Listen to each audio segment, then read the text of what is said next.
Good morning dear student of 11th class. विद्यार्थियों, पिछले class में हमने पढ़ा था दांत के बारे में। दांत के बारे में हम पढ़ रहे थे, दंत सूत्र के बारे में हमने पढ़ लिया था और हम पढ़ रहे थे दांत की विशेषताएं।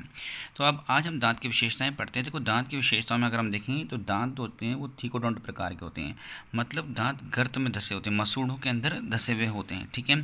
दांत जो होते हैं डायफोडोंट होते हैं, मतलब जीवन में 2 बार दांत आते हैं। हमने पढ़ा अभी जैसे कि सबसे पहले जो जीवन में दांत आते हैं उनको मिल्क टीथ कहते हैं, दूध के दांत कहते हैं, और उसके बाद आते हैं परमानेंट टीथ, ठीक है, जिन्हें स्थायी दांत कहते हैं। और दांत की अगली विशेषता है कि दांत जो है हेटेरोडोंट होते हैं। हेटेरोडोंट का मतलब होता है कि सारे दांत एक ही प्रकार के नहीं होते। सभी दांत अगर हम देखें मनुष्य में जो है अलग अलग कार्यों को करते हैं। जैसे कुछ दांत भोजन को काटने कुतरने का काम करते हैं, कुछ दांत भोजन को चबाने का काम करते हैं, कुछ दांत भोजन को चीरने फाड़ने का काम करते हैं, कुछ भोजन को पीसने का काम करते हैं। इस आधार पर हमने दांतों को अलग अलग भागों में बांटा कार्य के आधार पर। और कार्य के आधार पर दांतों को हमने 4 भाग करी: इंसीजर, कैनाइन, प्रीमोलर और मोलर, जिसको हिंदी में कहते हैं अगर हम देखें रदनक, कृदनक, अग्रचवर्णक और चवर्णक। ठीक है। तो अगर हम बात करें जो ये दांतों की ये विशेषता है, मूल विशेषता है, अब हम दांत की संरचना के बारे में अगर हम देखें, ठीक है, या तो दांत के बारे में अगर हम पढ़ें तो दांत जो है मुख गुहा में पाई जाने वाली एक संरचना है। हमारी मुख गुहा के अंदर ही दांत पाए जाते हैं जो कि मेसोडर्म से बने होते हैं। दांत किससे मिलकर बने होते हैं? मेसोडर्म से मिलकर बने होते हैं। मनुष्य में दांत जो है द्विबारदंती होते हैं। द्विबारदंती का मतलब डायफोडोंट होते हैं, मतलब कि जीवन में 2 बार आते हैं। ठीक है। ये जबड़ों में धसे हुए होते हैं। ठीक है। और ये दांत हमारे जबड़ों में धसे होते हैं। जबड़े दोनों ऊपरी और निचले दोनों भाग में पाए जाते हैं। इन जबड़ों में अगर हम देखें गर्तनुमा संरचना पाई जाती है। क्या पाई जाती है? गर्तनुमा संरचना, गर्त। ठीक है, गर्तनुमा संरचना पाई जाती है। ठीक है, जिनमें ये दांत लगे रहते हैं। इन गर्तनुमा संरचनाओं के अंदर ये दांत लगे रहते हैं, इसलिए इन्हें हम थियोडोंट भी कहते हैं। हमारे शरीर का सबसे कठोर पदार्थ रहता है इनेमल। ये याद रखना, बहुत ही बार जो है क्वेश्चन पूछा जाता है, ठीक है, कि शरीर का सबसे कठोरतम पदार्थ क्या है, तो इनेमल होता है, जो कि दांतों के भारी आवरण बनाने में सहायता करता है। ठीक है। और दांतों को जो है बचाने का कार्य करता है। ठीक है। जिस कारण दांतों पर विरंजन नहीं होता। विरंजन का मतलब दांतों पर कोई रंग नहीं चढ़ पाता, क्योंकि इनेमल जो होती है इनसे बचाने का कार्य करती है। इनेमल के ठीक नीचे डेंटाइन की परत पाई जाती है, जो इनेमल का बाहर आवरण, और उसके नीचे पाई जाती है डेंटिन की परत, जो कि कैल्शियम और फास्फोरस से मिलकर बनी होती है। और ये डेंटिन की परत जो होती है, डेंटाइन या डेंटिन जिसे हम कहते हैं, ये कैल्शियम और फास्फोरस द्वारा निर्मित होती हैं। इस परत के नीचे से दांतों को रक्त की आपूर्ति होती रहती है। ठीक है। और इस डेंटाइन परत के नीचे से अगर हम बात करें दांतों को रक्त की आपूर्ति होती है, रक्त प्राप्त होता रहता है, जिससे अगर हम देखें विभिन्न प्रकार के पोषक तत्व दांतों को मिलते रहते हैं। दांतों को संरचना के आधार पर हम देखें तो 3 भागों में बांटा गया है। ठीक है। कौन कौन से 3 भाग हैं? शीर्ष भाग, काय भाग और जड़ भाग। ठीक है। अगर हम इसकी स्थिति देखें, ठीक है, तो देखो ये अगर हम देखें दांत की संरचना देखें तो अगर हम देखें शिखर भाग या शीर्ष भाग, ठीक है, जो भाग आपको सफ़ेद व दिखाई देता है, ठीक है, वो कहलाता है शिखर भाग। ठीक है। ये देखो एनिमल का जो आपको दिख रहा है ऊपर का भाग जो है, अगर हम बात करें आवरण दांत के ऊपर का, तो वो तो कहलाता है एनिमल। इसके अंदर पाया जाता है डेंटिन का आवरण, तो ये शिखर भाग हो गया। ठीक है। जो भाग दांत का मसूड़ों के अंदर धसा रहता है, जहाँ से दांत जो है मसूड़ों के अंदर होता है, ठीक है, तो उस भाग को कहते हैं ग्रीवा भाग। ठीक है। और जो भाग आपको दिखाई नहीं देता, जो मसूड़ों के अंदर धसा हुआ रहता है, वो भाग कहलाता है मूल भाग। ठीक है।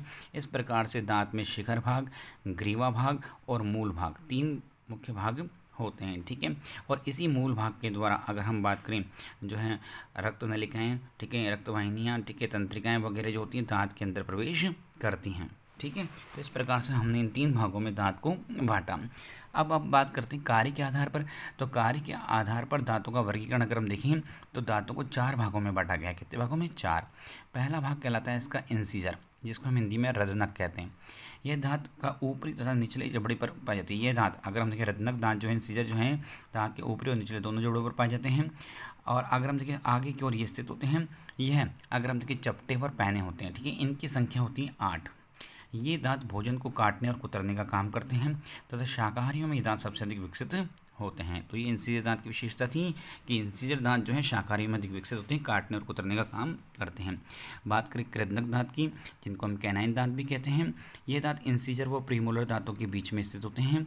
ठीक है। इंसीजर और प्रीमोलर इन दोनों के बीच में पाए जाने वाले दांत हैं, लंबे और नुकीले होते हैं, ध्यान रखना। इनका मुख्य कार्य है भोजन को चीरना और फाड़ना। ठीक है। और इस प्रकार के दांत अगर हम देखें तो मांसाहारी जो भी जानवर हैं, ठीक है, कार्निवोरस जिन्हें हम कहते हैं, उनमें सबसे अधिक विकसित होते हैं, क्योंकि उन्हें मांस को चीरने फाड़ने की अधिक आवश्यकता होती है। बात करते हैं तीसरे प्रकार के दांत जिनको हम अग्रचवर्णक कहते हैं, जिन्हें प्रीमोलर भी कहा जाता है। ये दांत भोजन ये दांत जो अगर हम देखें कैनाइन और मोलर दांतों के मध्य में स्थित होते हैं, और इन दांतों के शीर्ष भाग जो होते हैं वो चौड़े होते हैं, ठीक है, और खुरदरे से होते हैं, जो कि भोजन को चबाने का कार्य करते हैं, ठीक है। तो इन्हें हमने प्रीमोलर दांत कहा। और लास्ट आता है चवर्णक या मोलर दांत। ये दांत सबसे अधिक मजबूत होते हैं, जो कि पश्च भाग में स्थित होते हैं मुख्य, ठीक है, और इन दांतों के शीर्ष भी चौड़े होते हैं। इनका प्रमुख कार्य जो है वो भोजन को बारीक बारीक जो है पीसना होता है। तो इस प्रकार से अगर हम बात करें ये दांतों के बारे में हमने जो है अगर हम बात करें जितने हमारे कोर्स में था दांतों के बारे में हमने जानकारी प्राप्त की। अब हम बात करते हैं लार ग्रंथियों के बारे में।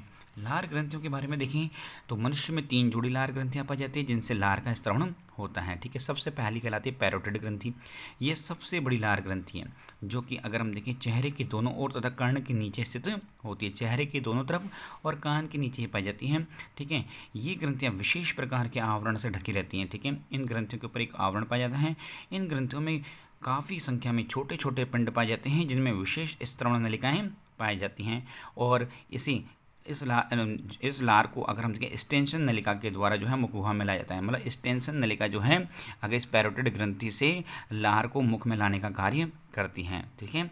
और कभी कभी इस नली में अगर सूजन जाता है, इस स्टेंशन नलिका में अगर सूजन या संक्रमण के कारण अगर सूजन आ जाती है या संक्रमण हो जाता है तो उसे हम मम्स या गलसुआ रोग कहते हैं, ठीक है। मम्स क्या होते हैं कि इस स्टेंशन नलिका में आने वाले संक्रमण को, ठीक है, हम मम्स कहते हैं, जैसे हम कन्फेड भी बोल सकते हैं सामान्य भाषा में, ठीक है। अब बात करते हैं दूसरी ग्रंथि जो है सबमैंडिबुलर। दूसरी लार ग्रंथि कहलाती है सबमैंडिबुलर।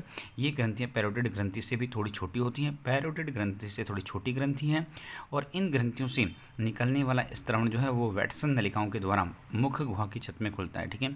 ये भी अपना स्त्राव जो है मुख गुहा में डालती है, लेकिन वैटसन नलिकाओं के द्वारा डालती है, ठीक है। ये डाल देती है स्टेंसन नलिकाओं के द्वारा, ये वैटसन नलिकाओं के द्वारा, सबमैंडिबुलर, ठीक है। और जो तीसरी ग्रंथि है उसको बोलते हैं सबलिंगुअल, ठीक है, जिसको अधोजिह्वा हिंदी में कहते हैं।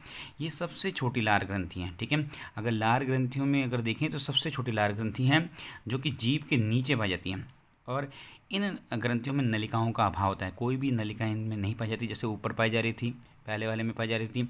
अगर हम बात करें स्टेंसन, दूसरे वाले में पाई जा रही थी वैटसन, तो लेकिन तीसरी प्रकार की लार ग्रंथि में कोई भी नलिका नहीं पाई जाती, नलिकाओं का इसमें अभाव है। इनमें सूक्ष्म छिद्र पाए जाते हैं, और उन सूक्ष्म छिद्रों की सहायता से जो है लार को मुख में छोड़ा जाता है, ठीक है।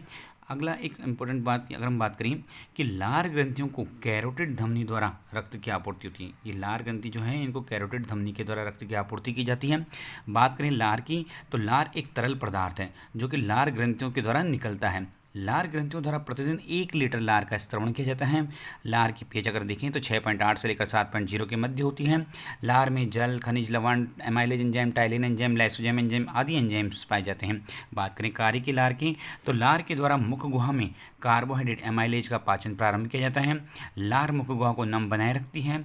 लार भोजन को गीला, लसलसा, चिकना बनाने में सहायता करती है। लार भोजन को निगलने में सहायता करती है।